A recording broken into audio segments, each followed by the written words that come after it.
Don't forget to like and subscribe. It really helps with the algorithm. Thanks. Content warning. The following video contains material that may be harmful or traumatizing to some audiences.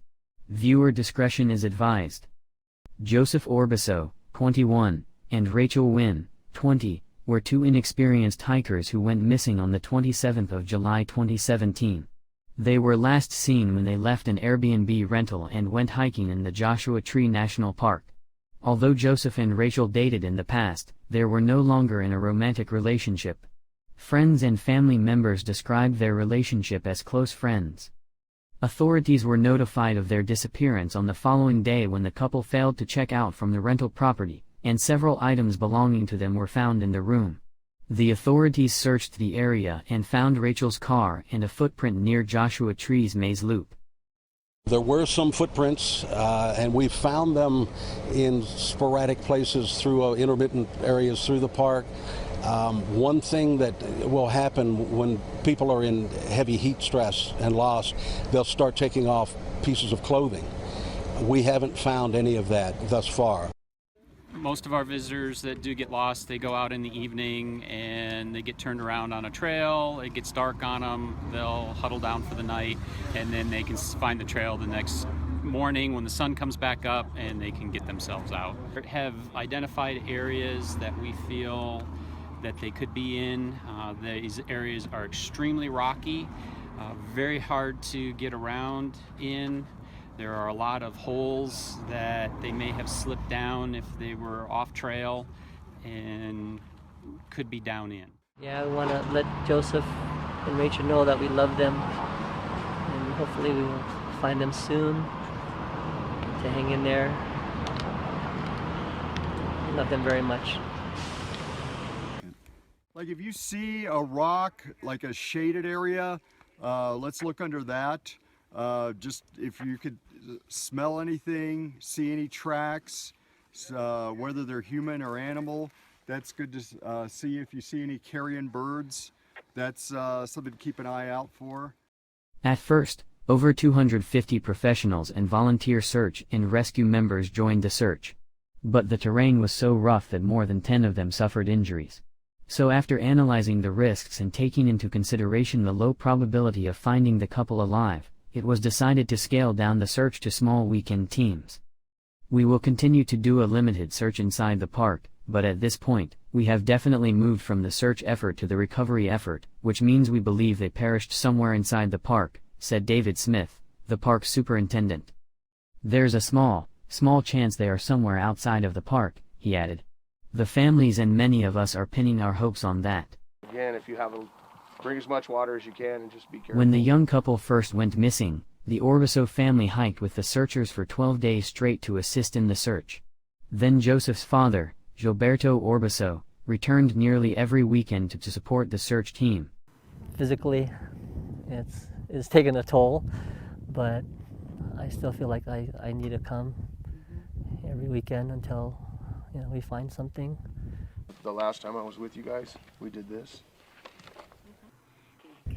It's a blessing, and I know that people are there for you, all the support, very much appreciated. The Orbeso family, together with the Nguyen family, offered a $10,000 reward for any information that could lead to the finding of the young couple. Always. That's why we did announce in the media about a reward, because of the possibility that they may be out of the park. As long as it takes. I'm driven, and he's our son. We love him. And as long as it takes.